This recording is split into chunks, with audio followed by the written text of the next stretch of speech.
Dentro de instantes, Tempo e Dinheiro. Apoio LS Tractor, tratores projetados para o hortifruti. Copavel, a força que movimenta o agronegócio. Risa Sementes, semeando o agronegócio do futuro. Lotus Biosoluções, excelência em produtividade. Seja assinante do Clube do Tempo e Dinheiro. Entre no Clube do T&D. No ar, Tempo e Dinheiro, com Karina Botião.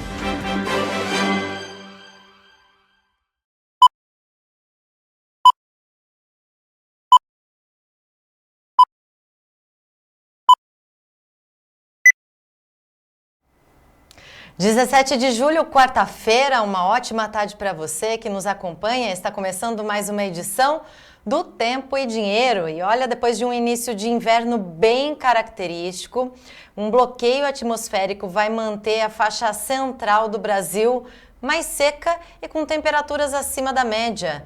Veranico, temperaturas se elevam novamente no Brasil.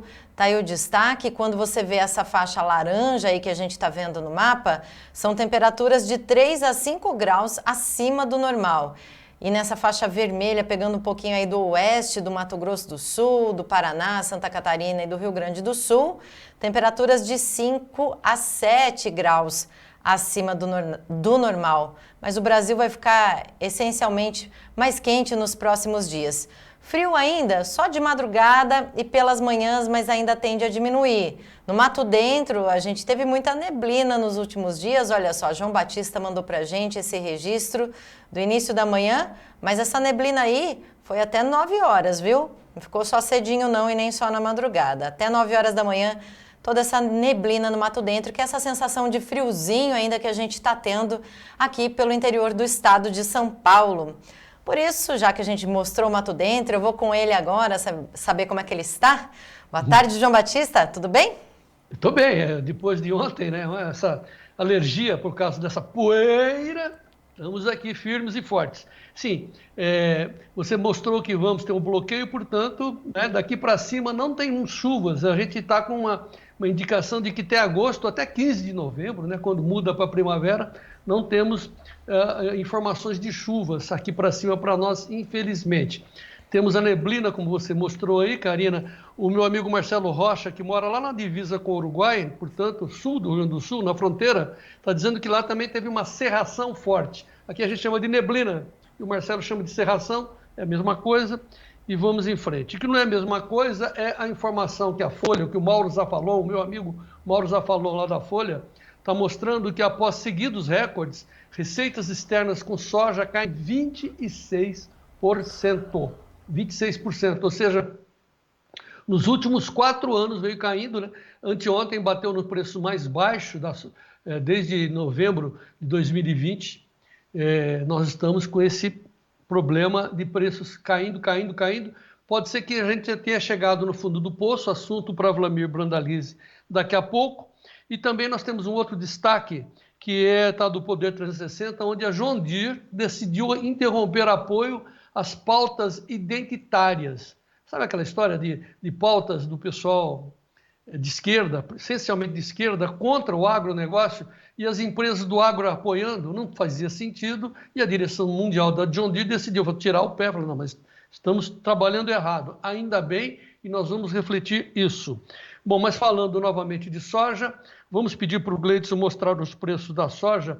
Esse é o tempo real. Soja Chicago, 10,91, 10,97, subindo 6,12%. Até parece que chegou no fundo do poço, agora a gente vai para frente. Não é. Olha os 4 vencimentos mais para frente. Vamos lá, vamos à CME. Olha, agosto, 10,97, uma alta de 7, estava a 7,25, está começando a cair, portanto o tempo real estava com 6,25 de alta. O setembro, 10,38, quase já indo para o zero, e o novembro no negativo, 10,42, perdendo 1, o janeiro também perdendo 1, 10,57. Portanto, assuntos para Vlamir Brandalize. Deixa eu mostrar o preço do café, que continua em... não, estava em alta, agora está recuando 0,70%, perdendo 1,70. Então, a libra-peso do café arábica negociada em Nova York, 241,90. Para encerrar, o dólar. Como é que está o dólar? Depois que o Lula disse que quer cortar, mas não vai cortar. Isso é uma conversa, né? A gente faz de conta que acredita, mas o mercado não. O mercado subindo o câmbio aí, subindo 0,89 a 5,47 a cotação de um dólar. Um dólar, a gente precisa de R$ 5,47. Mas nós vamos em frente, certo, Karina Botião? É isso aí, João Batista. Vamos em frente. Faça chuva, faça sol. Tempo e Dinheiro continua sempre aqui trazendo informação para os nossos produtores rurais.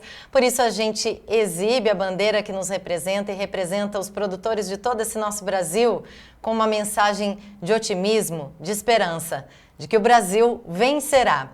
O Tempo e Dinheiro dessa quarta-feira está no ar.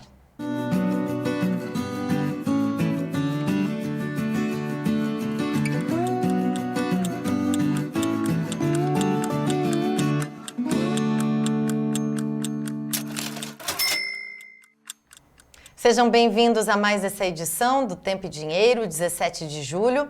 Eu vou direto aos destaques dos nossos analistas, começando por ele, Vlamir Brandalize. Olá, amigos do Tempo e Dinheiro. O mercadão aí começando a reagir um pouco, né? Segue nos fundamentos, soja e milho tão baratos. Mercado interno começou a reagir também. Um pouquinho de alta, R$1, R$1,50. Melhorados tanto no milho como na soja. Prêmios segue melhorando, já vamos comentar a situação. Parece que o fundo do poço foi batido. Já vamos comentar se esse é o fundo do poço, no Tempo e Dinheiro. O cavalinho encilhado ainda não está aparecendo. Levem aí nos próximos dias. Já, esperando vocês. E o destaque vai ser o tempo seco aqui no sul do Brasil, finalmente, né? Um período mais prolongado de tempo com sol e pouca ou nenhuma chuva. E no centro do Brasil continua a secura de sempre.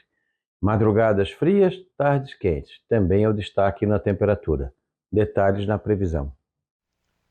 Muito boa tarde, Karina Botião. Boa tarde a todos que nos acompanham nessa edição do Tempo e Dinheiro. João Batista Olive. O clima aqui em São Paulo começou com temperaturas bem abaixo dos 14 graus durante a madrugada, amanheceu com aquela névoa, né, aquela neblina e continua com uma nebulosidade aqui, não dá para enxergar as nuvens ou o céu nesse momento porque está tudo encoberto. Mesmo assim, temperatura de 22 graus aqui na capital paulista. O mercado do boi gordo, esse segue monitorando principalmente a estabilidade de preços e até mesmo a alta pontual de preços da arroba do boi gordo em algumas praças. Ainda expectativa com relação às escalas de abate que continuam alongadas. De qualquer forma, o escoamento para as exportações vai bem. O mercado de carne até mesmo está reagindo de alguma forma aqui no mercado brasileiro e tudo isso compõe um suporte aos preços da arroba do boi gordo. É o que a gente vai acompanhar na sequência. Antes, vamos ao mercado futuro, tá aí. Ontem queda, hoje já ligeira alta em todas as posições. Lembrando que o vencimento mais curto,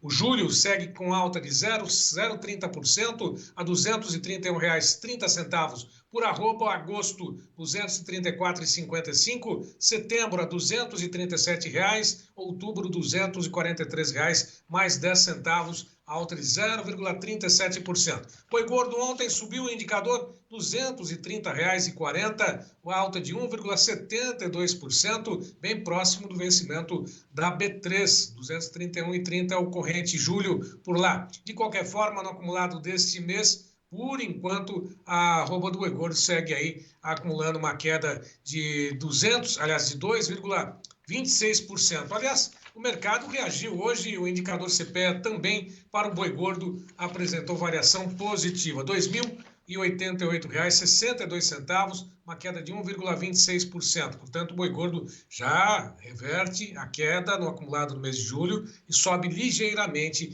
neste mês. Bom, vamos ao mercado físico. Hoje, duas praças em queda, duas praças em alta, uma em queda entre as 32 pesquisadas pela Scott Consultoria. Está aí São Paulo, Barretos, Araçatuba, a prazo, boi comum 218,50, Santa Catarina 234,50, Goiás, região sul, 210 por arroba prazo, Dourados, Mato Grosso do Sul, 216,50. Daqui a pouco mais informações sobre o mercado boi gordo, participação inclusive do Iberville Neto nos comentários de hoje. Vamos dar um giro na Bolsa de Chicago, também Nova York, acompanhar neste momento a soja que segue aí com alta de 0,52% a 10 dólares, 96,62. Milho sobe 0,34% a 4 dólares, 10,40 por bushel. Trigo alta de 2,37% a 5 dólares, 43,60. Café em Nova York, o Arábica recua 0,64% a 242 cents, dos 2 dólares e 42 por libra-peso. Em Londres, a queda de 0,39%, café robusto Conilon a 4.562 dólares por tonelada, segue em queda nesse momento, tanto em Londres o café, quanto em Nova York, que na tela aparece exatamente essa informação. O açúcar a 19,30, queda de 1,63%, algodão 72,29, alta de 1,29%, petróleo 81 dólares e 13, agora 81 dólares e 17, alta de 1,82% e batendo novas máximas, né? Aliás, o ouro vem batendo recordes sucessivos de alta, hoje uma estabilidade em relação ao fechamento de ontem, 2.467 dólares e 20 por onça Troy. Bom, o mercado cambial aqui no Brasil, ainda refletindo falas do presidente Lula, tá aí, R$ 5,47 mais 29, alta de 0,89%, 0,90 de alta agora, e o índice Bovespa, ações negociadas na Bolsa de Valores de São Paulo, lá na B3, 129.447 pontos, alta de 0,26%. Dólar sobe, índice Bovespa sobe, e esta edição do Tempo e Dinheiro está só começando, porque tem muito mais informações, não é isso, Karina Botião? Boa tarde para você. Boa tarde, Sérgio Braga, é isso mesmo, a gente está só começando, só esquentando os motores por hoje. Eu começo agora as notícias do dia pelas notícias setorizadas do agronegócio, baseada sempre no portal que é referência, que é inspiração aqui para o Tempo e Dinheiro, o Notícias Agrícolas. Exportações totais de carne bovina desaceleram em junho e receita cai 11%. Governo federal vai mediar conflitos indígenas em Mato Grosso do Sul e no Paraná. Algodão CPEA. Preços oscilam, mas balanço é positivo na parcial do mês. Café. Indicadores sobem na quinzena, exportação é recorde. Arroz. Queda de braço limita negócios no spot. Exportação segue mais atrativa.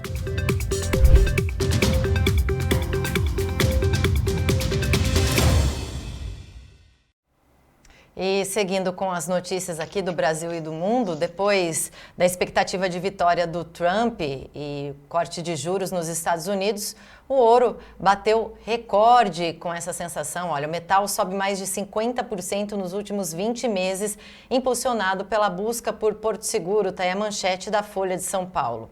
Agora, antes do atentado, Trump havia dado uma entrevista e disse o seguinte: além da China, Trump prometeu taxar importações de aliados se voltar ao poder. Ele se referiu primeiramente aos países europeus.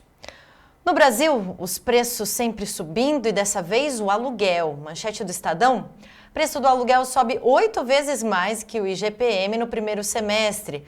Sabe onde a alta foi maior? Aqui em Campinas, no interior paulista, de todas as cidades do Brasil, liderou o ranking com aumento de 14,25% de janeiro a junho. Depois teve outras localidades também que ganharam esse ranking, como Brasília, Salvador e Curitiba. Agora, responsáveis por boa parte do déficit fiscal do país, as despesas da Previdência Social podem entrar em trajetória explosiva antes do previsto. Da Gazeta do Povo, rombo cada vez maior na Previdência exigirá nova reforma até 2027. Nos 12 meses encerrados em maio, as contas tinham um rombo de 3,12% do PIB, é o maior registrado desde março de 2021. Agora o Edson Fachin, vice-presidente do Supremo Tribunal Federal, adiou para 11 de setembro o prazo para o governo e o Congresso chegarem a acordo para compensar a desoneração. Ainda sobre esse assunto, a gente tem mais algumas manchetes. Na próxima segunda-feira vai ser divulgado o relatório de avaliação das receitas e despesas do terceiro bimestre de 2024. O Globo diz o seguinte: Haddad diz que é possível haver contingenciamento e bloqueio no orçamento desse ano. O presidente Lula diz o seguinte, olha só a manchete do Estadão, fala que não há obrigação de cumprir metas se tiver coisas mais importantes para fazer. O presidente falou que precisa ser convencido ainda da necessidade de cortar gastos. E essa declaração foi dada durante uma entrevista à TV Record. Quando o Lula foi questionado se estaria disposto a bloquear um valor entre 15 bilhões de reais a 20 para manter a credibilidade do arcabouço, ele diz o seguinte, está aí do Globo, Lula disse se comprometer com o arcabouço fiscal, mas que precisa estar convencido sobre cortes de gastos. João Batista vai falar mais sobre isso e outros assuntos, né, João? Pois é, a palavra-chave é a credibilidade, que você acabou de dizer aí. É fidúcia, né? Que essa é o significado e que o mercado já não está dando nenhuma bola mais para Lula, tanto que o câmbio está subindo. Ele não vai cortar. Disso tenha certeza. E olha, Karina, na comunicação a gente aprende que o melhor jeito de mostrar ou demonstrar o erro do outro lado é a ironia, o humor. É disso que se trata. E o Fernando Haddad, o nosso ministro da Economia, ele está sendo vítima de uma campanha de difamação, claro que não, né? Mas de humor em cima das suas medidas. E aí uma das telas que está circulando pela internet é essa. A taxa do mundo é nossa. Lembra? Quem tem cabelos brancos como eu, né? Lembra da Copa de 58? A taça do mundo é nossa. Agora, infelizmente, é a taxa do mundo é nossa. E a Gazeta do Povo diz e vai no ponto que o Lula quer regulação urgente das redes sociais para resguardar a democracia. Ele não quer crítica. Todos nós sabemos disso, né? Porque um humor corrosivo como esse em cima do Fernando Haddad desmonta o governo. Agora, pior são os fatos, né? A realidade. E o nosso editorial está mostrando isso. Nós estamos com esse tema, flagrantes perpétuos em inquéritos de vida eterna. O que significa que a justiça no Brasil virou aqui no nosso país, está ao avesso. Porque flagrante delito é aquilo que você flagra. E aqui no Brasil não tem medida, não é em tempo real, é para sempre. E os inquéritos nunca acabam, é disso que se trata. E nós estamos dizendo isso. Que todos os dias vemos o judiciário, está no nosso editorial, leiam lá, estão desenterrando defuntos, trazendo à tona os assuntos que estavam enterrados e dando material para a imprensa explorar ad eternum, por causa dos inquéritos de vida eterna que não terminam por falta de provas, mas continuam à procura de indícios que possam transformar em provas. Não acaba nunca, né? Não tem flagrante, não tem prova, mas continuam pressionando porque eles querem, o que eles querem? Terminamos assim o nosso editorial. É uma busca por sangue sem limites, mas de tudo em defesa, aspas, em defesa da democracia deles. Karina Botião. Obrigada, João Batista. Daqui a pouco a gente volta a se falar. Eu vou seguir agora com as informações do clima e pedir para o Gleidson colocar a vinheta do tempo hoje no ar, com apoio da Lotus Biosoluções. Lotus Biosoluções. Excelência em produtividade. Oferece o tempo hoje. Olha, um bloqueio atmosférico deverá elevar a temperatura em São Paulo a partir de hoje. E as máximas ficam até 26 graus e perduram até sábado, pelo menos. E essa temperatura mais quente que a gente vai sentir durante o dia, durante a tarde principalmente, não fica restrita só ao sudeste não, mas chega também nos estados do sul do país, vai estar um pouco mais quente. Esse bloqueio, o que acontece? Ele impede a formação de nuvens muito carregadas e também impede que essas nuvens, caso existam, elas andem por outras regiões do país, que elas circulem por outras regiões. Então, esse bloqueio faz com que a gente tenha aquela faixa que a gente sempre vê no satélite da NOAA, que daqui a pouquinho eu vou mostrar, mais escura, sem nuvens, tempo aberto, e aí com o famoso veranico que a gente falou no começo do programa, com temperaturas mais elevadas mesmo durante o inverno.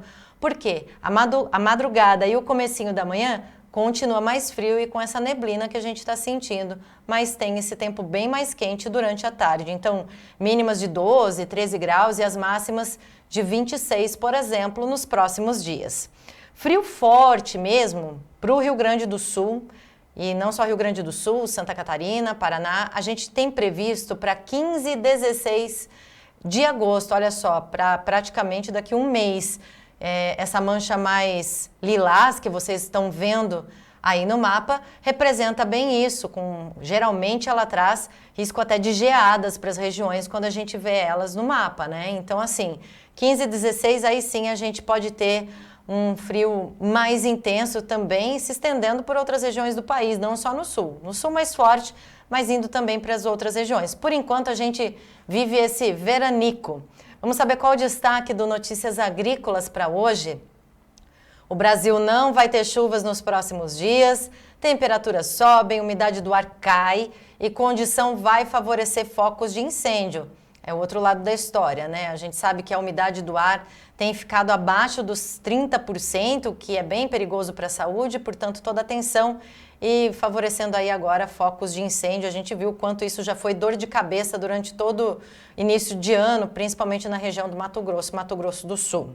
Vamos saber, Gleidson, em tempo real, do satélite da NOAA, o que a gente tem nesse momento no Brasil. Olha, nebulosidade passando aí pelo sul, pelo sudeste, também pelo centro-oeste, mas não temos chuvas, talvez um pouco de umidade ali por Santa Catarina, no litoral, mas olha só, o centro do Brasil, aquela faixa mais escura, tempo aberto, tempo seco, característico desse bloqueio atmosférico que nós falamos agora, em que as temperaturas estão se elevando em todo o nosso Brasil. Brasil seco nesse momento, e é isso que vocês vão ver também na previsão dos próximos 7 dias do Cosmo e Met a partir de agora.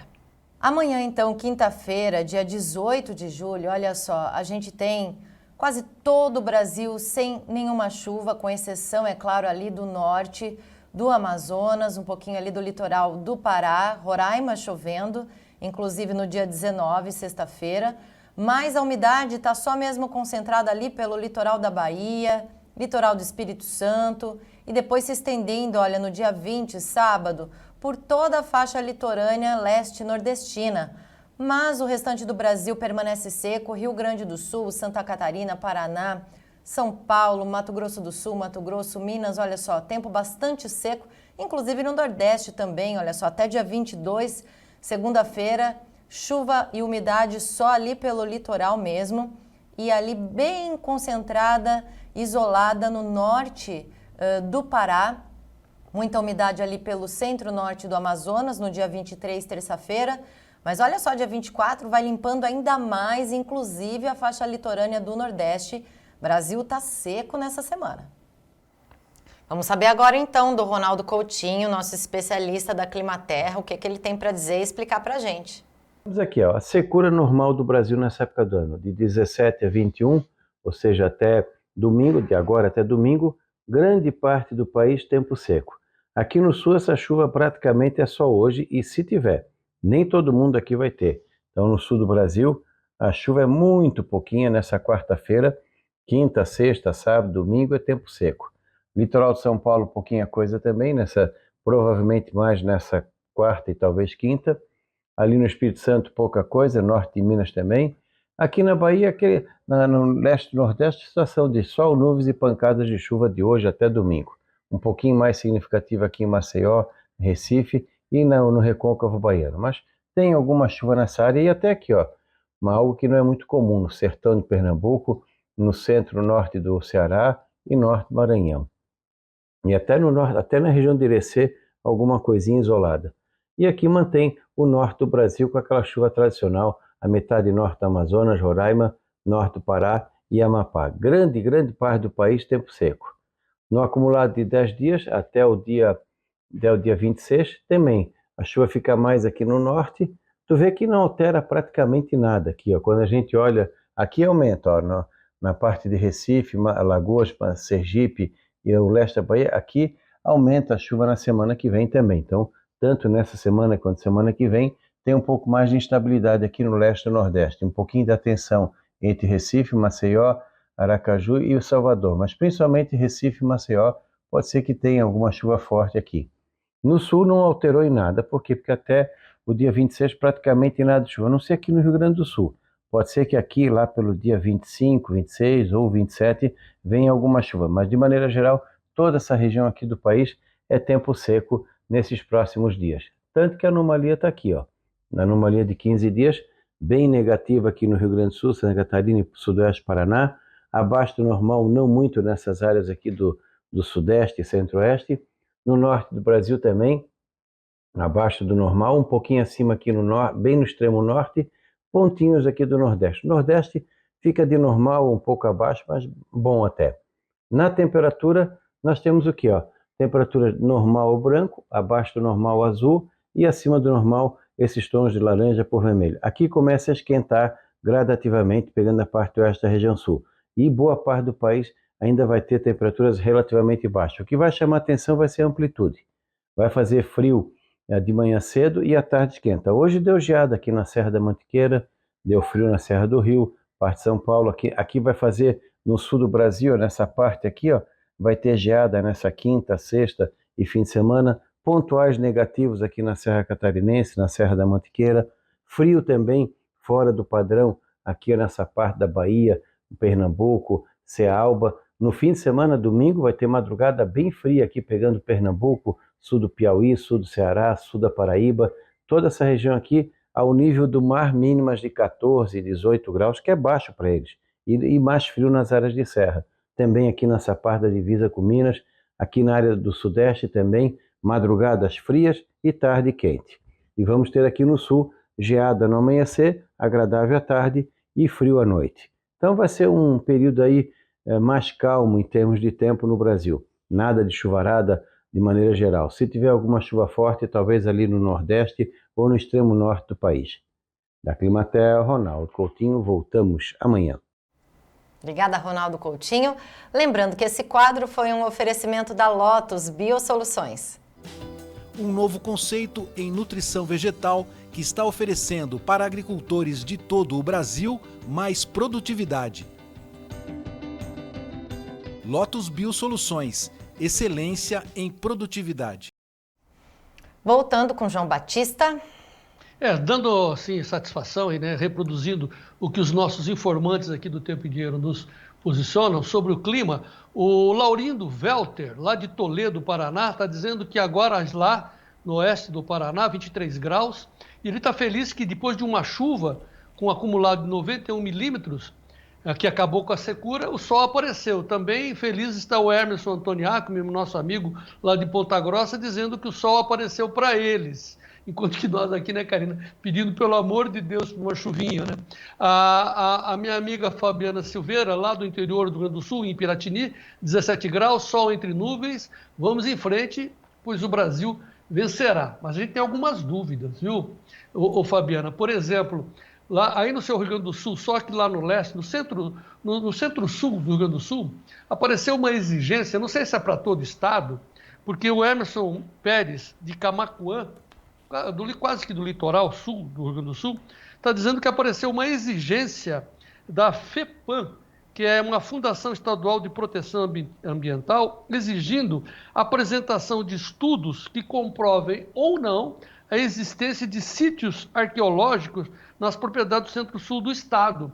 Ou seja, para você sobreviver, produzir alimentos, você tem que provar que ali no passado não havia um centro, um sítio arqueológico. Rapaz, quer dizer, não bastasse a queda dos preços, não bastasse a crueldade da tragédia climática que se abateu sobre o Rio Grande do Sul, não bastasse o governo defendendo os invasores de terra, vem agora esses esquerdistas travestidos de ambientalistas exigir que você comprove se na sua propriedade tinha ou não um sítio arqueológico. Meu Deus do céu! O Sérgio Braga conversou com o Emerson Pérez perguntando, você tem condições de atender isso?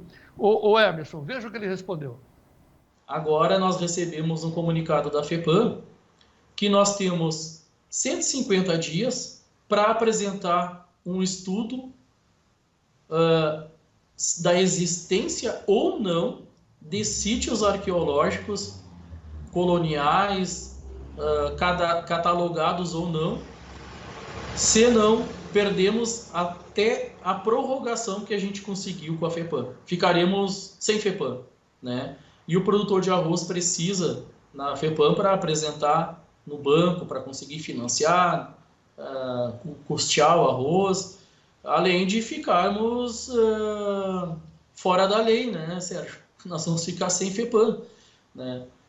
Então a gente está tentando, estamos nos reunindo e a Farsul está com uma força-tarefa aí para tentar impedir que isso aconteça, né? Até porque esse estudo que deveria ser feito pelo Instituto de Pesquisas Históricas, o IFAM, né? Ele jogou isso para o produtor. Olha, eu não tenho, na carta diz, nós não temos condições de fazer, não tem efetivo e não tem verba, e o produtor que tem que fazer. Então, é um custo alto, né? Num momento delicado, que a gente passa por perdas enormes no Rio Grande do Sul aqui. E essa região, Sérgio, ela não é só em Camaquã, agora eles ampliaram ela. Vai da Barra do Ribeiro até São Lourenço do Sul. Então, dá cerca de 400 mil hectares disso aí. Então, é inviável a gente conseguir fazer esse estudo, arcar com esse custo em 150 dias, né?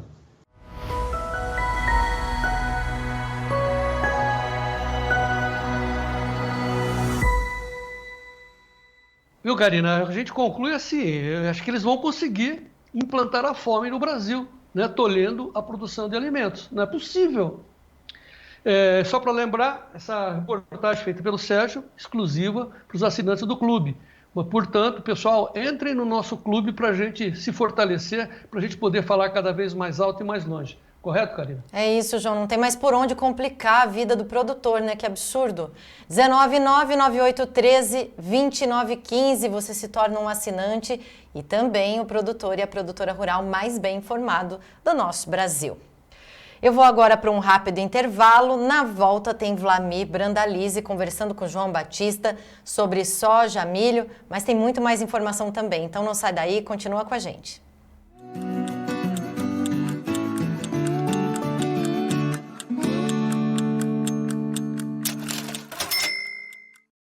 Eu comecei aqui nesse palco, mas não foi só com o som do violão, não. Foi com o ronco do trator.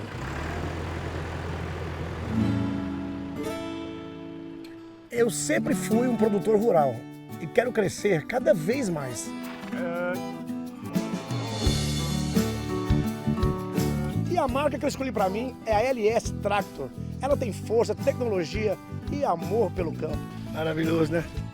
É show demais! É tão show que eu pedi bis. LS Tractor, tecnologia sul-coreana, coração brasileiro. Isso é bruto, hein?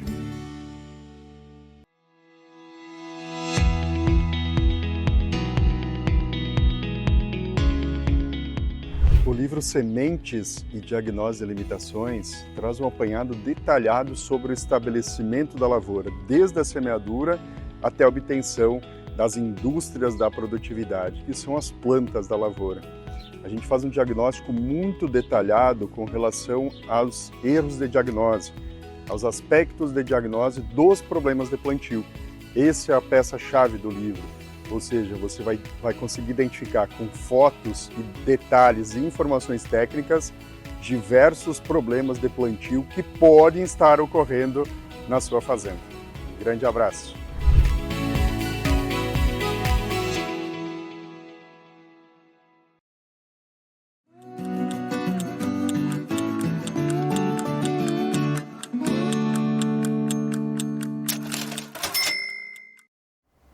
De volta com Tempo e Dinheiro, é hora de falar de soja. Como é que está o preço hoje, João? Então, o primeiro preço até que está tentando se segurar, mas o problema são os demais vencimentos mais à frente. E aquela pergunta que o Brandalize já colocou na abertura do programa, será que bateu no fundo do poço? Vamos ver os preços, vamos ver as cotações. Primeiramente, a primeira posição, que é o agosto em tempo real, subindo 7,25, 0,66% de alta, a $10,98, portanto, abaixo de 11. O gráfico mostra isso. Agora, olha os 4 vencimentos para frente. lá na Bolsa de Chicago. Então, o agosto 10,96,5, estava agora há pouco, né, às 12h53, setembro 10,37, novembro 10,41, janeiro 10,56, com queda. Quer dizer, então não chegamos ao fundo do poço? Vamos ver com o Vlamir Brandalize. Mas antes, como é que estão os preços no Brasil? Na Bolsa Brasileira, na B3, base Porto de Paranaguá, a saca em dólares para agosto 24,20, o setembro no vermelho 22,92, novembro 22,99. O que está salvando aí no caso é o dólar subindo com essas falas do Lula aí. Vamos repetir o dólar, 5,47, quase que 1% de alta. Eita, nós, hein? Será que está na hora de fazer alguma posição? Vamos ao Vlamir Brandalize. Notícias da soja no ar, Gleidson.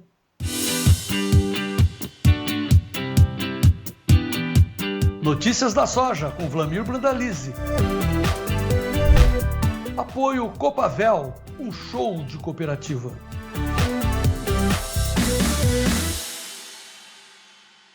Dom Vlamir Brandalize, muito boa tarde. Tá frio aí em Curitiba? Boa tarde, João Batista. O sol, depois de uns 15 dias de chuva aí, ele apareceu. Agora tá azul, bonito aí. Tem sol, João. Tá começando a esquentar. Mas eu preciso de chuva aqui, que tá demais, ó. A poeira, bom, mas enfim. Vamos lá, Vlamir. A pergunta é, bateu no fundo do poço ou não esse preço da soja? Olha, João, ele está tentando formar a base no fundo do poço, né? Aparentemente ele está muito sólido aí acima dos $10, né? Os $10 que era o temor de ser quebrado para baixo, né? Ele está bem distante. Vamos pegar aqui, ó, você pega 10,30, nesse momento, setembro, 10,38. Tá um pouquinho alto frente a ontem. Ele melhorou, antes ele estava mais baixo o mercado. O novembro, 10,41, ele está bem longe dos 10, né, João? Então é bom sinal. E para nós, safra nova, o maio, julho do ano que vem, está na faixa de 10,80 a 10,90. Está tentando caminhar para perto de $11 aí no maio, julho de 2025, João. Se tiver um prêmio melhorado, a condição melhor para o produtor, né? Essa é a expectativa e a esperança. Parece-me que o fundo do poço está muito perto, João. Tá, mas o que está, então, pelo menos dando alguma alternativa para o produtor hoje, essa é a pergunta, é o câmbio. Põe o câmbio de novo, Gleidson, e tem aí, depois do câmbio, você põe aí a gozação, né, que está sendo feita em cima da nossa política econômica, né, as falas do Lula derrubando o ministro da Economia, eu nunca vi um negócio desse, né? 5,47 agora, olha, a taxa do mundo é nossa. Você lembra, Vlamir?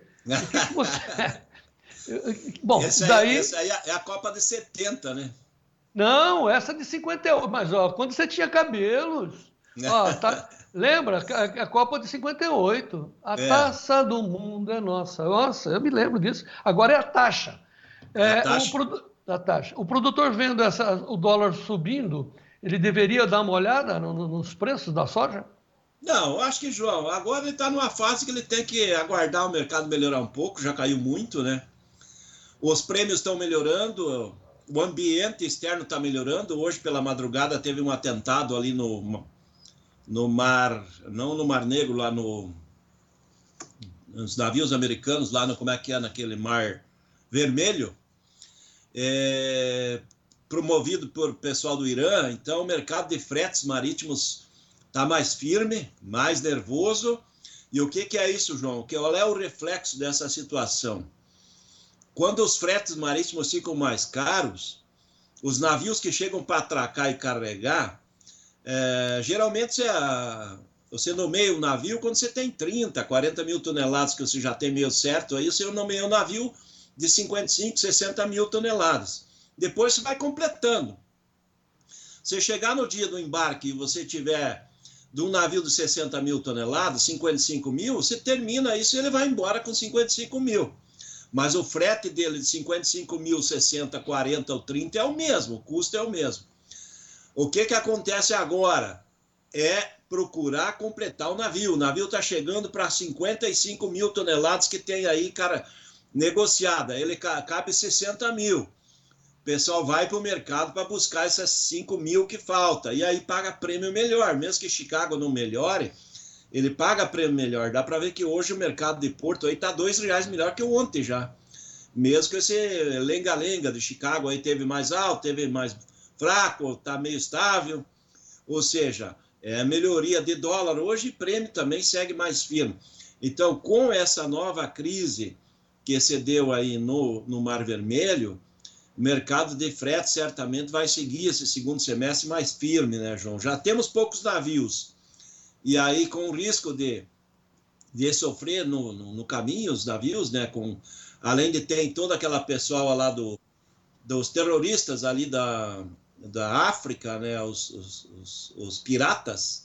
Então, o mercado de frete marítimo está em alta esse ano e agora ele deve subir mais no segundo semestre, que nos dá a condição de carregar mais nos navios para aproveitar o navio, né, levar carga cheia e não parcial. Isso nos traz um benefício, certamente, e isso vai ajudar no prêmio. Nesse momento, para o produtor, se ele vender hoje, ele não tem muita vantagem, porque amanhã o mercado pode estar pagando mais, a semana que vem é provável que pague mais um pouco, então... E esse dólar já vai ficar nervoso, né? Porque lá em Brasília, aquele teu amigo que está lá na presidência, ele vai jogar a bola fora, uma atrás da outra, até o fim do ano, ele vai continuar chutando contra. Meu amigo, chutando bola fora, como se ele não soubesse onde está o gol. Ah, para. Bom, enfim. Não, a maior dele, João, que a maior dele foi ontem que ele falou que o pobre não compra dólar. Como é que é o negócio? Não compra dólar. Daí eu dei uma entrevista aí para um canal internacional aí de informações, e daí o pessoal falando sobre isso, né, sobre a economia.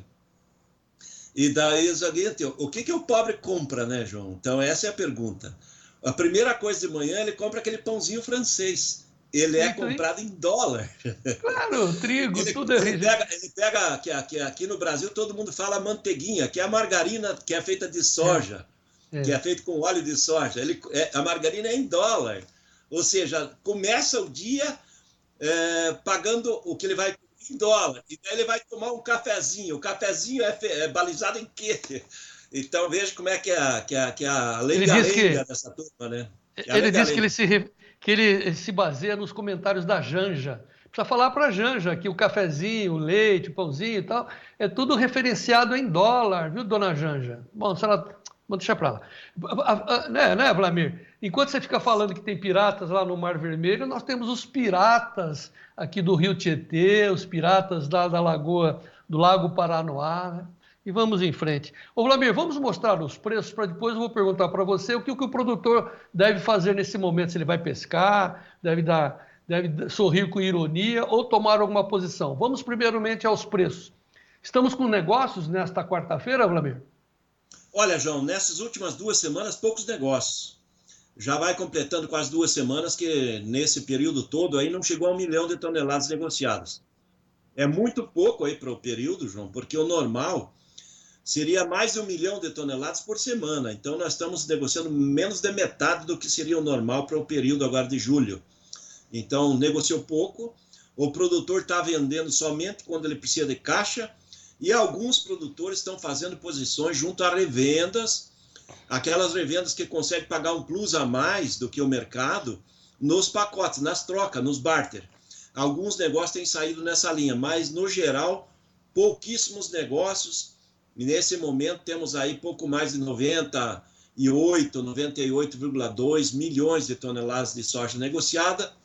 Ainda tem umas 49 milhões e 800 mil, 49 milhões e meio ainda para ser negociada. Tem bastante soja, mas estamos numa semana bastante lenta. A semana passada foi lenta e provavelmente nós vamos seguir com poucos negócios essa semana, porque o mercado melhorou um pouco aí no mercado de Porto e no balcão hoje em relação a ontem, e em relação à segunda-feira também, mas ele está longe do que o produtor conseguiu aí há 3 semanas atrás, aquela semana que a gente falou que era cavalinho encilhado. E com isso ele vai ficando fora, vai esperar o mercado recuperar um pouco aí para voltar a negociar. Muito bem, então vamos lá, os preços no balcão hoje, quarta-feira. Balcão gaúcho, hoje, quarta-feira, amanheceu ali nas Missões a 116, ontem ele pagava 115. Ele paga 120 ali perto do Porto Rio Grande, ontem era 119. Aí no restante sul e sudeste, hoje o balcão paga de 115 as regiões mais distantes aí do interior de Minas Gerais, interior do Paraná, até os R$ 124 aqui na região centro-sul do Paraná, principalmente na região de Ponta Grossa. Ou seja, também melhorou, em média R$1 em relação a ontem, e algumas posições até um pouquinho mais aí. Basicamente apoiado hoje pelo dólar, porque o Chicago, ele começou animado aí 4, 5, 6 de alta aí nos meses médios, mas ele agora está muito próximo da neutralidade, né? Ele já trabalhou até um pouco de negativo, agora está muito perto da neutralidade, mas o mercado em si de Chicago, aparentemente, ele perdeu fôlego de baixa. O produtor americano também não está vendendo, João. O produtor americano também está meio fora dos negócios. Ok, lotes formados nas cooperativas? Os lotes melhoraram, na média, R$2 em relação a ontem. Portos aí começa as posições na faixa 135, aí julho com agosto, 136 no agosto cheio, 137 no setembro. E isso no Porto Rio Grande. No Porto Paranaguá, ele vai com 134 agora no julho com agosto, 135,50, 136 no agosto cheio, e 136 com 137 no agosto com setembro. O mercado, em geral, quase R$2 melhor do que ontem aí no mercado de lotes. Tá bom. Para encerrar os prêmios nos portos, alguma esperança? Olha, o prêmio agosto é 45 do comprador, o vendedor quer 70, 75. Olha o setembro aí, o comprador fala em 90, positivo. O vendedor já fala em $1,25, ou seja, 125 pontos.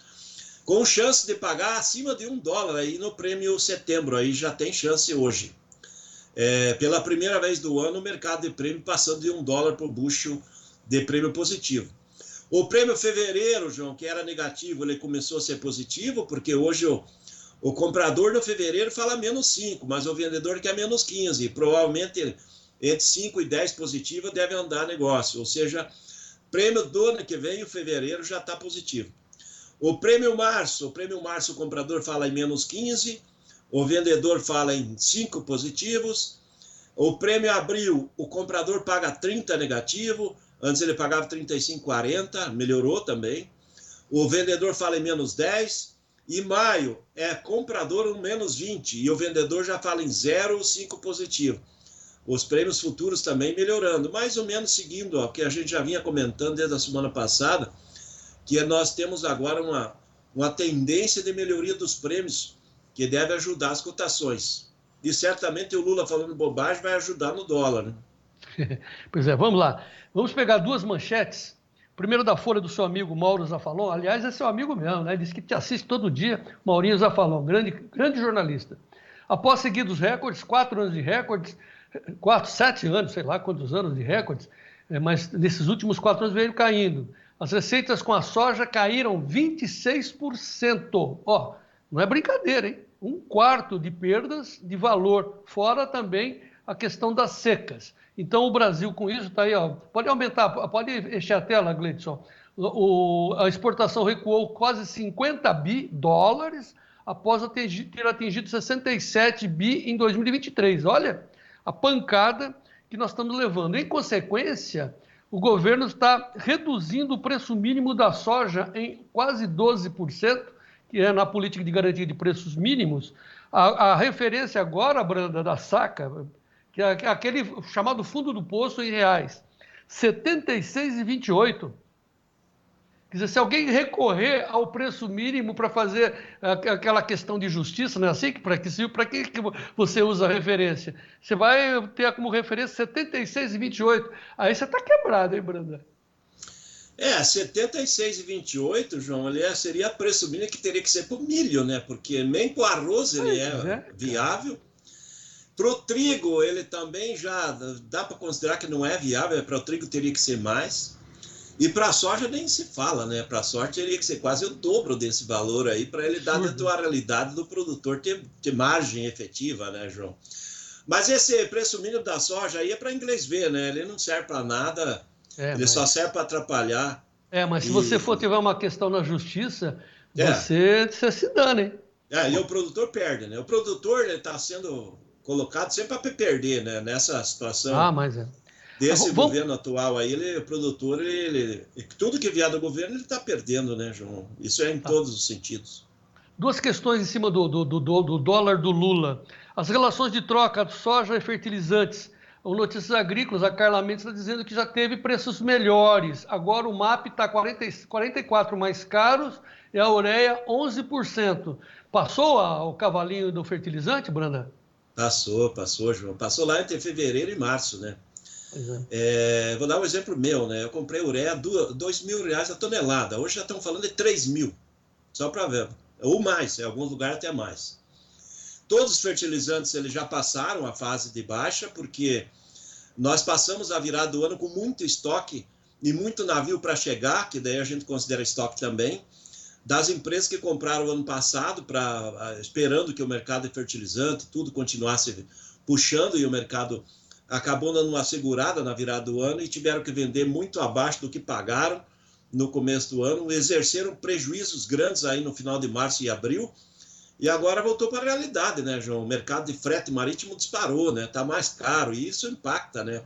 O transporte dos fertilizantes, ele fica mais caro e eu acho que a fase de baixa dos fertilizantes passou e o mercado voltando à normalidade, né? Os fertilizantes tinham baixado bastante aí no começo do ano e o produtor agora tem que fazer as contas, não pode deixar para a última hora, que pode até que nem consiga alguns fertilizantes, porque o pessoal da área, as traders, os importadores de fertilizantes, eles não querem ter prejuízos esse ano, porque tiveram ano passado, e eles não querem passar a trabalhar com estoque, então eles estão comprando, importando da mão para a boca, e nós vamos chegar na safra aí, vai ter aquela corrida de busca ainda, que falta ainda negociar. Muitos produtores ainda não estão comprados nos seus componentes que vão usar na safra. Nós vamos ter uma área grande de renovação de cana também, que vai usar muito fertilizante nesse ano, depois da safra agora, né? A safra da cana está em colheita, né? Você é vizinho dos canaviais aí. Aqui eles estão reformando. E depois tem a reforma da cana. A reforma da cana, geralmente se usa muita adubação aí nesse solo, para depois ficar vários anos aí com a cana novamente. Então, isso impacta em uso maior de fertilizante. Então, há uma corrida e procura por mais fertilizantes. Então, isso é importante. E lembrando que os donos da bola do fertilizantes, em geral, é o Putin, né? Porque ele domina todo o mercado da Rússia e da Bielorrússia de fertilizantes, e com o petróleo aí acima de $80 o barril, não tem fertilizante barato. E a ureia, que é outro que vem do gás, também não está barata por causa que ela é vinculada ao preço do gás e petróleo. Então, viu? A notícia é triste, tudo é para dizer que o produtor perdeu o melhor momento. Eu acho que não tem momento que vai cair para níveis que nós já tivemos no passado. Isso exige que o produtor brasileiro seja PhD em tudo, né? Não basta produzir bem, como exorta, né? Estimula o doutor Sementes, o Alexandre Gazola, tem que ser PhD na comercialização, né? E o Lula dizendo que o brasileiro não come dólar, mas Ei, você falou ureia, petróleo, como é que você falou? Tudo que você falou é dólar. O MAP, tudo. A gente não come dólar. É uma ignorância, não? Muito bem. Olha, aliás, o Francisco Fontana acertou na mosca, que ele está dizendo o seguinte: o governo deve em reais. Quanto menos valer para ele, melhor. Mas está subindo, seu Francisco. O próprio Lula está dando um tiro no pé, fica devendo mais. Sei lá, a gente não entende. O Luiz Carlos Leite está perguntando: senhor Vladimir, o senhor acha que os chineses vão vir buscar a soja brasileira? Claro que virão, né? Com certeza, né? Agora com o Trump cada vez melhor nas pesquisas, João, ele vai ter uma presença maior. Isso é um sinal de que os prêmios vão ficar melhorados, porque eles vão dar preferência à soja e milho brasileiros, e isso traz uma condição de a gente ter prêmios melhores que os americanos, João. Então, eu acho que vão comprar sim. E falando em chineses, agora pela manhã teve um boato de que o Xi Jinping teve um derrame cerebral lá agora. Ixi. Pela madrugada aí. Ixi. Nessas últimas horas. E ainda o mercado, por enquanto é boato, não tem nada de certo, mas o mercado em si, ele fica nervoso com isso, porque ele é um timoneiro do chinês, né? Então, claro, está tudo centralizado. Você vai confirmar ou não, mas boato às vezes vira fato, né? Tá. Bom, enfim, para passar uma régua na soja, mas de fato geral para todas as commodities, né, fazendo com que o brasileiro seja, o produtor brasileiro, um PhD em tudo, o que o Vladimir Brandalize recomenda nesse momento? Olha, João, para aquele que não comprou os insumos, corra para ver o que ele vai precisar, porque eu acredito que em agosto vai pagar mais caro. Por aí que fica o negócio, para a parte de insumos. Na parte de grãos, quem não vendeu até agora perdeu os melhores momentos. Então, agora para frente, a chance dele vender melhor existem aí nas próximas semanas. Então, quem não, já comprou os insumos, não vendeu, o que não vendeu, talvez agora seja a hora de pescar, né? Porque o cavalinho está na cocheira, está esperando para sair. E ainda não vai sair essa semana. Provavelmente essa semana não vamos ter cavalinho novamente. Mas o preço do fertilizante não espera. Vamos direto agora para os preços do milho, que o chefe está bravo. Olha o preço do milho, leve alta, lá em Chicago. Olha o chefe, vai para o milho. Estou no milho, chefe. Setembro, R$ 3,96. Dezembro, R$ 4,09. Março, R$ 4,23. Maio, 4,32 dólares por bushel, leves altas no milho lá em Chicago. Aqui no Brasil, na B3 Base Campinas, também alta, tem alta boa aí. O setembro, alta de 0,56, R$ 58,88 a saca Base Campinas. Novembro, 62,64, janeiro, 66,05, março, 68,98. Olha o março, mas a gente estava esperando 70 reais por saca, agora no final do ano, né, Branda? João, o mercado do milho começou engatinhado lá de positivo, né? Provavelmente esse setembro aí, nos próximos pregões, aí, ele tem fôlego para ir a 60. E provavelmente nós vamos ver o março aí, nos próximos dias, também batendo 70. Porque temos demanda, a gente está sentindo os prêmios positivos, já estavam falando em prêmio acima de $1 o bushel do milho, e isso vai dar fôlego tanto no Porto como na B3.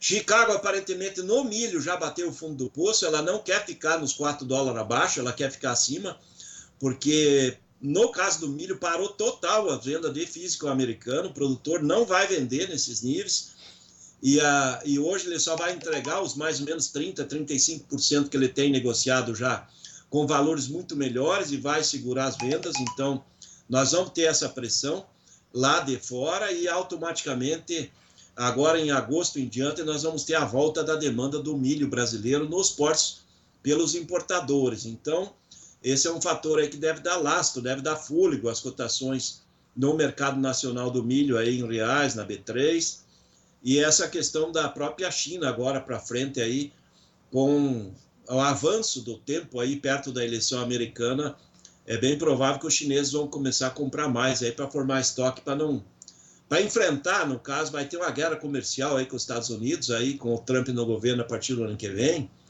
E aí, certamente, nessa briga de cachorro grande, nós também somos cachorros grandes, nós vamos levar vantagem, que nós vamos ficar assistindo e vamos ganhar dinheiro com isso aí, porque certamente nós vamos ser o preferido aí do mercado chinês, né, João? Tá, vamos acompanhar, mas assim, não esqueçam de fazer hedge, né? Ninguém sabe o dia de amanhã, né? Sei lá, enfim. Vlamir Brandalize, show de informações como sempre, muito obrigado, vamos em frente e até amanhã. É isso aí, João Batista, amanhã é quinta-feira, mais um diazinho, estamos passando o meio da semana, vai ser uma semana de pescar mesmo. Tá bom, Vlamir, até amanhã. Deixa eu mostrar os preços do trigo e devolver o comando para a Karina Botião. Olha, o preço do trigo está boas altas em Chicago, setembro 5,39, dezembro 5,63, março 5,84, maio 5,96. E eu vou ficar aqui vasculhando, Karina, a internet para confirmar essa questão aí do Xi Jinping lá na China, o Giovanni Lorenzon com certeza também lá no clube, o Sérgio Braga, nossa equipe, né, de cabelos brancos, experiente, tentando não impulsionar boatos, e sim trabalhar com fatos. Certo, Karina Botião? Certíssimo, João Batista. Eu sigo daqui com muitas outras informações e prestação de serviço ao nosso produtor rural. É hora de saber os preços dos hortifrutis, um oferecimento da LS Tractor.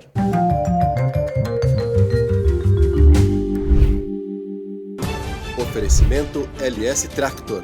Tratores projetados para o hortifruti.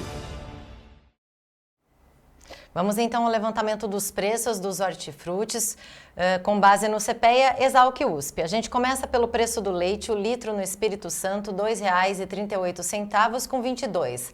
A batata padrão Ágata especial ao beneficiador, saco com 25 quilos em Vargem Grande do Sul, R$ 145. O ovo branco FOB, caixa com 30 dúzias em Bastos, São Paulo, R$ 138,54. O tomate italiano 3A no atacado, caixa com 20 quilos, no Rio de Janeiro, capital, R$ 72,50.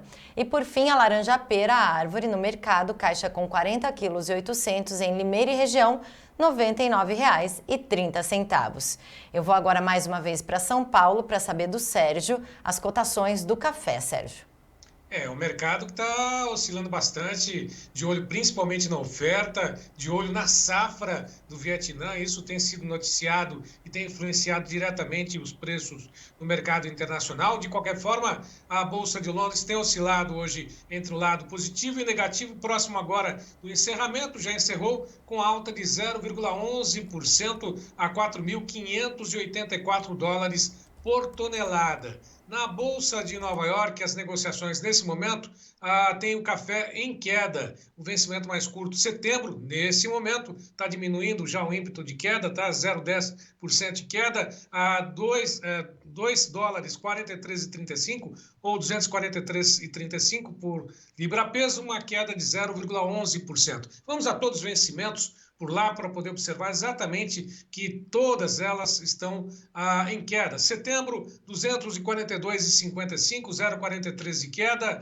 Dezembro, 241,10, 0,29% de queda. O março, 239,20, queda de 0,23%. E o maio, a 236,40, cai nesse momento 0,25%. Lá na B3, seguindo em linha com Nova York, vamos observar só os dois vencimentos mais curtos. Setembro, 297 dólares e 80, 0,67% de queda, enquanto que o vencimento de dezembro a 294 dólares e 70 tem queda de 0,64%. Só para poder finalizar, o indicador CP Exalc para o café arábica ontem fechou a R$ 1.441,85, equivalente a 265 dólares e 39. Acumula nesse mês a alta de 5,18%. Já o indicador CPE para o café robusta, referência do Espírito Santo, ontem a R$ 1.285,11, equivalente a 236 dólares e 54, acumula uma alta de 5,12%. Mercado segue de olho no Vietnã, disponibilidade de café por lá, e no avanço da colheita do café aqui no Brasil, Karina Botião. Obrigada, Sérgio Braga. Daqui a pouco eu te chamo de volta para a pecuária. Mas agora vamos ao mercado da mandioca com Fábio Isaías Felipe, um apoio do Simp e da ABAN. Mercado de mandioca. Oferecimento Simp e ABAN. Vamos agora às atualizações sobre o mercado de fécula, sobre o comportamento do mercado na semana passada. Bom, o que observamos e o que temos observado nas últimas semanas também é uma demanda ainda fortalecida, porém com pouco avanço no volume de negócios efetivos, tendo em vista os baixos estoques na indústria de fécula. O interesse comprador tem sido de vários segmentos, desde o alimentício, atacado, varejo e até mesmo industrial. E decorrente da baixa produção, houve uma queda de 2,7% nos estoques das indústrias de fécula na semana passada. Bom, como resultado desse cenário, houve uma elevação nos preços em todas as regiões que a gente acompanha, e a média semanal, apurada pelo CPEA, subiu 1,8%, com a tonelada de fécula custando R$ 2.893,86, ou R$ 72,35 por saca de 25 quilos. No Paraná, a elevação semanal foi de 1,9%, seguida pela alta de 1,8% em Mato Grosso do Sul. Já no estado de São Paulo, que teve ali a menor média para o período, a elevação semanal foi de apenas 0,2%. Muito bem. Se a demanda vem bastante aquecida ainda para o mercado de fécula, o mesmo não tem ocorrido para o mercado de farinha. que segue com bastante lentidão ainda. E este quadro tem resultado de alguma formação de estoques no atacado das principais regiões consumidoras, das principais praças consumidoras do derivado. Isso atrelado também a um crescimento da oferta de farinha de algumas regiões do Nordeste, que é importante fornecedor também. Mas considerando a média do Centro-Sul para a semana passada, a média apurada pelo CPEA para a farinha fina caiu 0,7% a 115,38 por saca de 50 quilos. Já no caso da farinha grossa, a média semanal teve recuo de 0,6% a 91,36. Nesse caso, a saca é de 40 quilos. Estamos bastante atentos, observando aos movimentos de mercado, apontando uma possível diminuição ainda nos estoques desses derivados, tendo em vista que daqui para frente passa a se ter uma diminuição nos teores de amido, que isso diretamente afeta também a produção industrial. Então voltamos em breve com mais informações sobre esses mercados. Até uma próxima vez. Mercado de Mandioca tem o apoio do SIMP, Sindicato das Indústrias de Mandioca do Estado do Paraná, e da ABAM, Associação Brasileira das Indústrias Produtoras de Amido de Mandioca. Muito obrigada ao Fábio Isaías Felipe. E a gente vai trazer agora dicas para a próxima safra. Na verdade, quem traz é o Dr. Alexandre Gazola, nosso doutor Sementes, que vai falar sobre logística e armazenamento. Mas tudo isso agora no quadro Acompanhamento da Safra, um apoio da Risa Sementes. Checklist do armazenamento de sementes com o professor Dr. Alexandre Gazola. Lotes de sementes com alta qualidade, física, fisiológica, sanitária e genética, exigem um criterioso processo logístico e de armazenamento. Essas variáveis definem a manutenção da qualidade, bem como o estabelecimento uniforme de plantas no campo. A posição solar do armazém deve ser leste-oeste. Sua localização deve ser longe de matas e lugares úmidos. Os armazéns refrigerados criam um ambiente ideal ao armazenamento, reduzindo a atividade metabólica dos lotes de sementes, preservando o vigor e a germinação. A temperatura recomendada é de 10 a 17 graus Celsius. Em armazéns convencionais, a temperatura em seu interior deve ser inferior a 25 graus Celsius. E a umidade relativa do ar no interior deve estar entre 60% e 70%. Recomenda-se que o pé direito do armazém seja superior a 8 metros. Um ambiente adequado de armazenamento proporciona a manutenção da qualidade das sementes durante esta importante etapa do pré-plantio no distribuidor e na fazenda. Sempre utilizar estrados de madeira ou similar embaixo das embalagens. Com isso, reduzimos a troca térmica e o risco de acúmulo de umidade.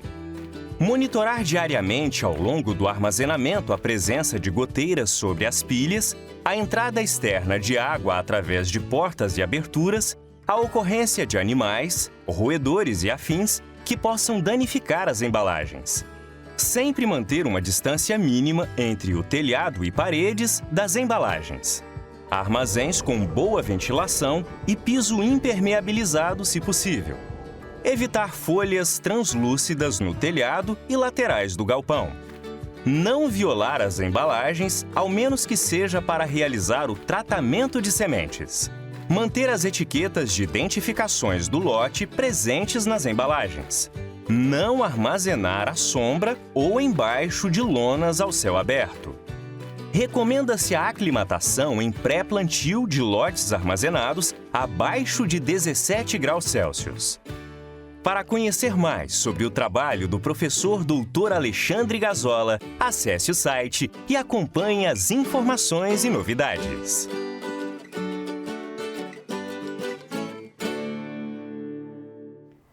Excelentes informações aí do nosso querido Dr. Sementes, Dr. Alexandre Gazola. Lembrando que se você quiser rever essas dicas, pode acessar o site do tempoedinheirooficial.com.br, vai estar lá tudo direitinho para você acompanhar com calma e fazer as suas anotações. Lembrando que esse quadro foi um apoio da Risa Sementes. Com sementes de alta qualidade e conhecimento, trabalhamos para difundir o capim como ferramenta de produtividade na agricultura e pecuária. Risa Sementes, semeando o agronegócio do futuro. E olha, a gente viu alguns registros do Frederico Olive durante o 19º Encontro Nacional do Plantio Direto que aconteceu em Luiz Eduardo Magalhães, na Bahia. E hoje ele traz um resumo para a gente dos principais assuntos que foram discutidos durante esse evento.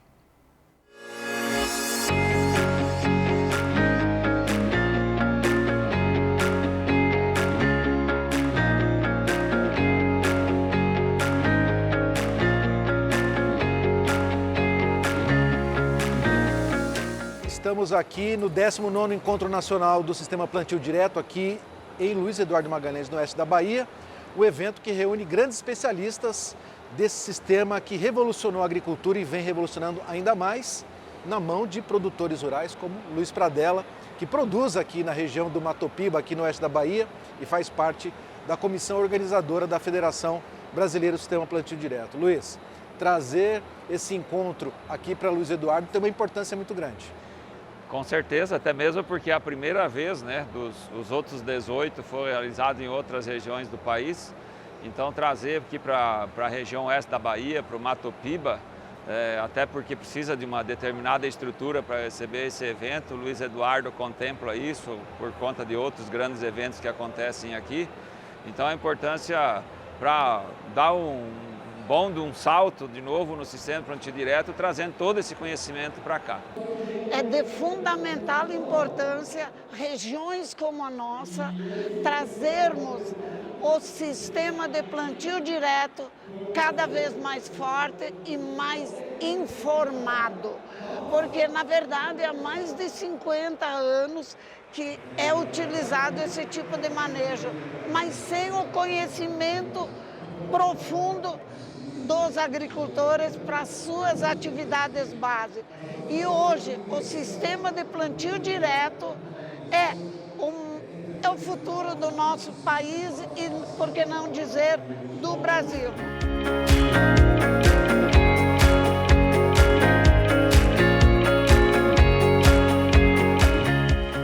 A braquiária ela traz a retenção de umidade, a ciclagem de nutriente, sem falar a descompactação de solo aí até 6 metros de profundidade aí no solo, a aeração desse solo. Nós temos aí, em algumas situações, até 10 sacas de soja, por exemplo, de aumento de produtividade. Então, assim, quando a gente coloca no montante elevado, a gente vê quanto foi aumentado ali no valor final, né? O quanto foi aumentado aquele lucro que ele vinha trabalhando ali, às vezes, anos e anos, tentando elevar a produtividade. A partir do momento que ele se preocupa em cuidar do solo, que a gente fala de palhada, é cuidar do solo. A partir do momento que ele passou a cuidar do que é o essencial para ele, o aumento de produtividade e o aumento de renda, né? Então isso aí é essencial.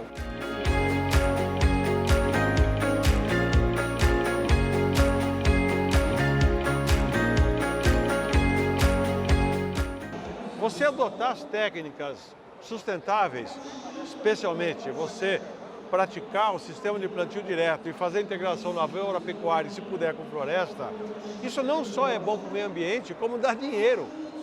Então, nós temos uma vantagem enorme numa condição tropical como o Brasil, que é você adotar a agenda, pensando na defesa e na proteção ambiental, sabendo que isso vai te dar resultado em termos de produtividade do seu solo vai ficar melhor e vai aumentar a rentabilidade. Claro, desde que você faça uma gestão adequada dos seus negócios, né?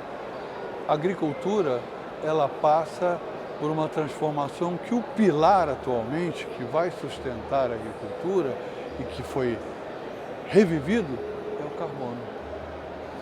Agricultura de carbono. O que significa isso? Simples. Maximizar o acúmulo no solo daquilo que foi fixado pelas plantas durante a fotossíntese. E o que isso pode nos trazer? 3 vertentes fundamentais. A primeira vertente, os solos ficarão mais resilientes, tolerarão mais longos períodos de seca ou de chuva, tornarão-se mais produtivos e, para ser mais produtivos, tornarão-se mais sadios. E, por fim, sequestrará mais carbono que proporcionará a preservação da área.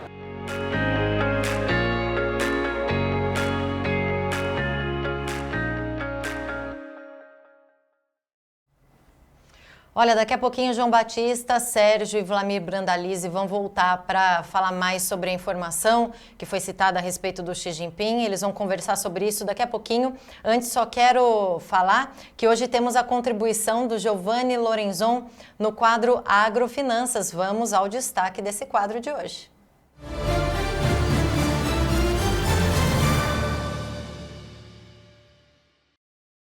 A gente já falou aqui em agrofinanças que o dólar precisaria cair muito para os frigoríficos sentirem o peso da menor receita com exportações.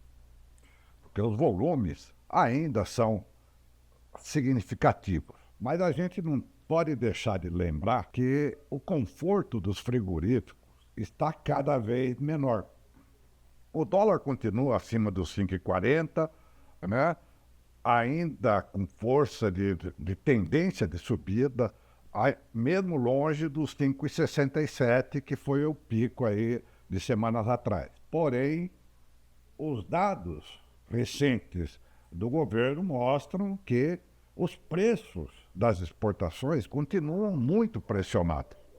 E os volumes, agora em junho, também cederam.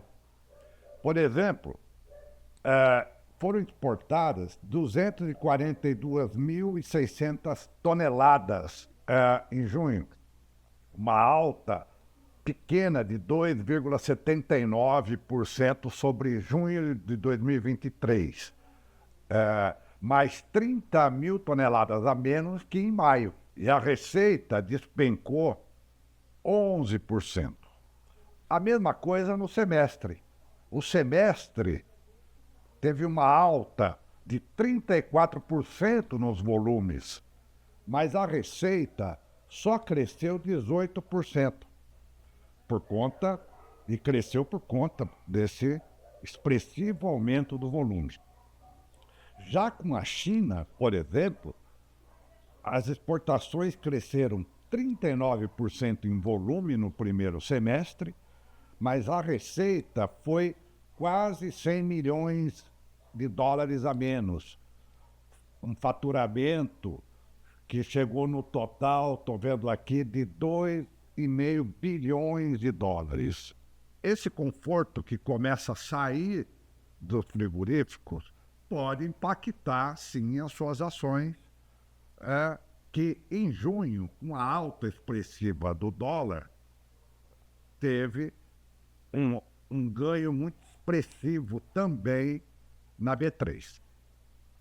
Mas isso tudo agora, no segundo semestre, ainda que a China, por exemplo, seja o maior comprador e compra mais, melhor dizendo, no segundo semestre, a partir de setembro, esse dado de preços muito acanhados, né, uma pressão muito forte do mercado externo, e mais uma vez aqui lembrando a China, pode configurar alguma pressão, né?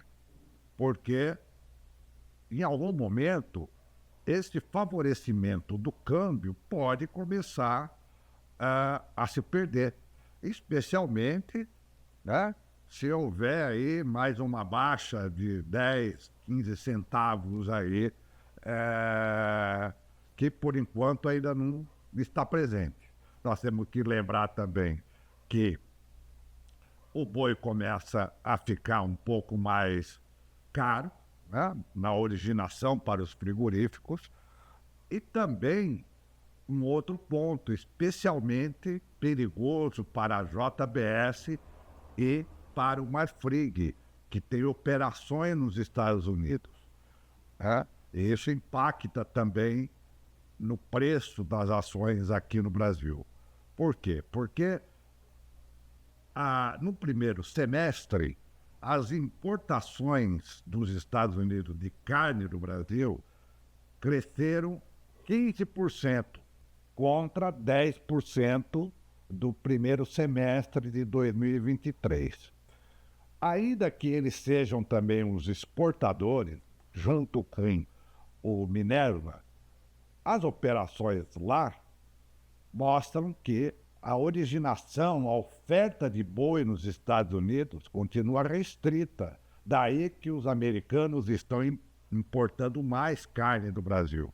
Mesmo que ainda seja uma carne barata, em tonelada, em cerca de, por exemplo, $40, mais ou menos, a arroba está valendo, ainda assim, o preço lá começa a ficar mais salgado para o varejo. E isso tudo é algo que, então, o mercado vai começar a olhar, queira ou não queira, JBS para Minerva, para Marfrig e a BRF também, né? Embora não trabalhe carne bovina, tem as suas expectativas também ligadas ao câmbio. Agrofinança ficou por aqui. Amanhã nós voltamos. Muito obrigado.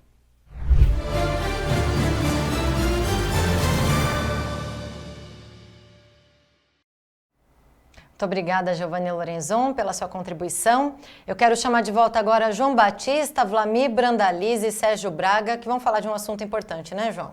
Pois é, essa notícia que a gente não conseguiu confirmar até agora de que Xi Jinping, o premier, né, o mandatário principal da China, sofreu um ataque cerebral, um derrame cerebral. É a notícia que surgiu, está sendo nominada, né, de autoria da jornalista chinesa Jennifer Zhang. Como nós estamos ao vivo, é crucial o tipo de informação impactante como essa, né? Seria um outro tiro na orelha, né, que atingiu o Trump, e isso muda os preços, só que os preços não mudaram, então tudo indica que não seja verdade, mas como nós estamos ao vivo, a gente precisa correr atrás, né? E o Sérgio Braga, que é um experiente jornalista, também está vasculhando, e até agora nada, né, Sérgio? O primeiro fato é de procurar nas mídias se tem alguma citação e até mesmo direto na fonte de quem foi citada a autoria dessa reportagem, dessa informação, que é essa jornalista chinesa, Jennifer Zhang, que é, segundo consta na pesquisa que eu fiz aqui, responsável pelo Washington Square News, uma publicação lá do Canadá. De qualquer forma, também não há, por enquanto, na página oficial dela, quaisquer citação ou citações a respeito desse fato, assim como nos principais meios de comunicação aqui no Brasil e também nas agências internacionais de notícia. Nada. João Batista. Então não tem. Não, e o Brandalize, que tem informações direto de Moscou e de Chicago, também não tem nada, né, Branda? Geralmente o pessoal manda para nós alguma coisa que eles têm lá, mesmo que não saia ainda na mídia normal, mas também está tudo parado. Eles têm outras coisas com os chineses, mostrando lá outras relações aí em relação ao que estava acontecendo, mas não tem nada disso confirmado, João. Mas boato é boato, né? Tomara que não seja verdade, porque se realmente tem alguma coisa de verdade nessa situação, a gente vai sentir mais uma pancada lá em Chicago, né? Porque o mercado acaba recuando, porque que a China é o maior importador mundial de alimentos e certamente uma mudança brusca de comando lá no governo chinês vai atrapalhar toda a economia mundial, né, João? Ele acaba atrapalhando e não é bom para nós isso também. Tá, uma pessoa aqui que a gente não identifica como Starshine está informando que esse boato sobre o Xi Jinping já tem 2 dias, portanto, realmente é uma coisa velha que afetou e a gente estava... Afetou não, né? Não afetou nada. Nós estamos desfazendo esse boato ao vivo aqui para a gente seguir em frente. Melhor assim, né, Branda? Exatamente, é melhor assim que seja só um boato e vamos em frente, porque a gente tem muito tempo pela frente para atender esse mercado chinês sem atrapalhos aí, e o comandante deles lá tem uma relação muito boa com o mercado brasileiro. Só lembrando que o Brandalize informou que, aí sim, não é boato, é fato de que teve ataques contra navios americanos no Mar Vermelho por parte dos piratas. E eu complemento dando uma informação de O Globo agora, dando conta que saiu uma pesquisa sobre intenção de votos lá do Trump versus Biden. O Trump não disparou, apesar do tiro na orelha. Ele está com 43 contra 41, dentro da margem de erro, mas a tendência é positiva para ele. São essas informações. Pois não, Sérgio? A última referência que fizeram, ou a imprensa citou as agências internacionais, foi no último domingo, quando o presidente chinês, o Xi Jinping, que a gente está falando, se manifestou, né, entre aspas, com compaixão e simpatia ao Trump após a tentativa de assassinato. Foi a última referência que nós tivemos dele. Muito bem, estamos sempre ligados, em tempo real, ao vivo. E vamos em frente, certo? Muito obrigado, Branda, obrigado, Sérgio. Karina Botião. Até amanhã. Amanhã é quinta-feira. Um abraço. Até amanhã. Obrigado. Karina Botião, agora as notícias da pecuária. É isso aí, João Batista. Obrigada pela atualização das informações. Vou voltar em São Paulo com Sérgio Braga para as notícias da pecuária.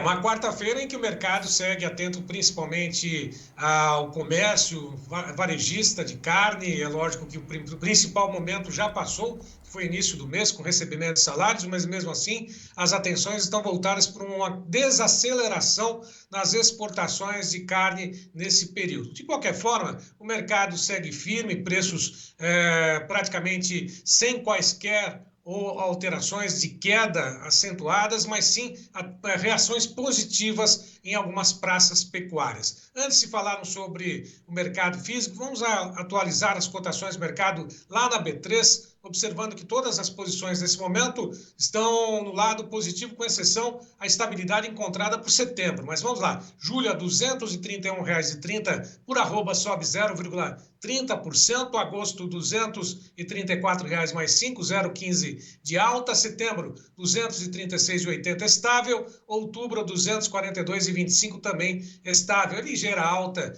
nas negociações. O indicador CPE-ESAL, que ontem subiu 1,72% aos R$ 230,40. Duas praças entre 32 pesquisadas pelo Scott tiveram alta, uma recuou no mercado físico. São Paulo, Barretos, Araçatuba permanece estável, a prazo, arroba boi comum 218,50, Santa Catarina 234,50 também no aprazo já descontado, região sul de Goiás 210, Dourados, Mato Grosso do Sul, 216,50 também por arroba a prazo. Próxima tela, mais 4 praças, 216 em Campo Grande, 3 Lagoas, 212 no aprazo, 8,45 o quilo no oeste do Rio Grande do Sul e 8,65 o quilo a prazo na região de Pelotas, também no Rio Grande do Sul. Iberville Neto comenta conosco o mercado do boi gordo. Olá, Iberville.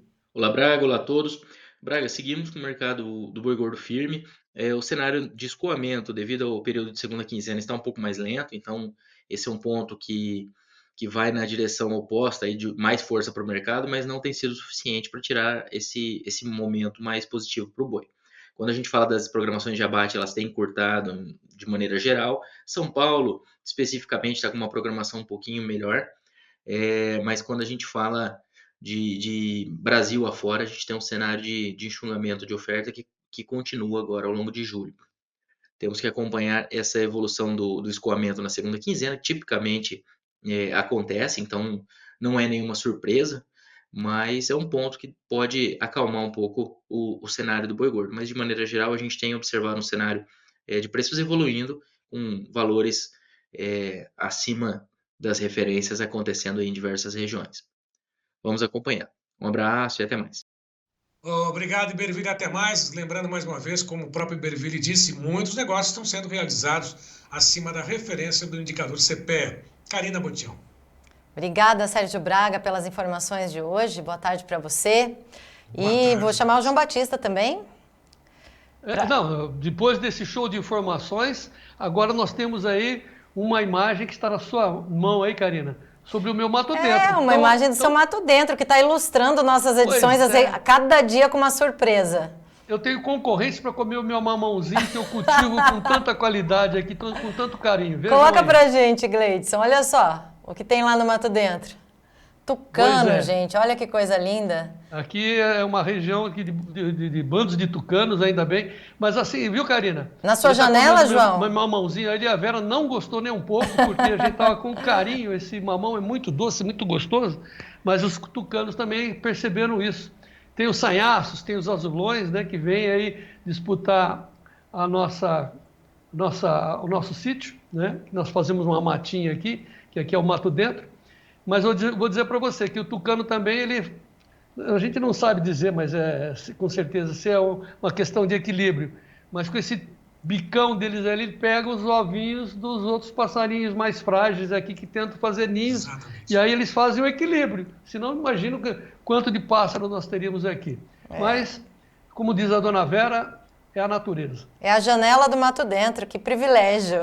Janela do campo. João, mais algum recado hoje? Não, que nós estamos firmes aqui nas notícias, pedindo com toda veemência para vocês nos ajudarem, se transformando em sócios e assinantes do Clube do Tempo e Dinheiro, porque nós estamos cada vez nos fortalecendo, nos transformando no principal veículo do agro brasileiro e queremos fazer com que as nossas notícias sejam e alcancem a todos os brasileiros que precisam saber da realidade e não das notícias, como a gente pode dizer, né, controladas pela mídia de esquerda. Nos ajude aí pelo Clube do Tempo e Dinheiro, certo, Kalina? Certíssimo. 19998132915. Boa tarde, Sérgio. Boa tarde, João. Muito obrigada. E vamos em frente. Viva o Brasil. E viva o Brasil. Muito obrigada a você aí de casa que nos acompanhou em mais uma edição. Amanhã estamos de volta. Ótima tarde e até lá. Tchau, tchau.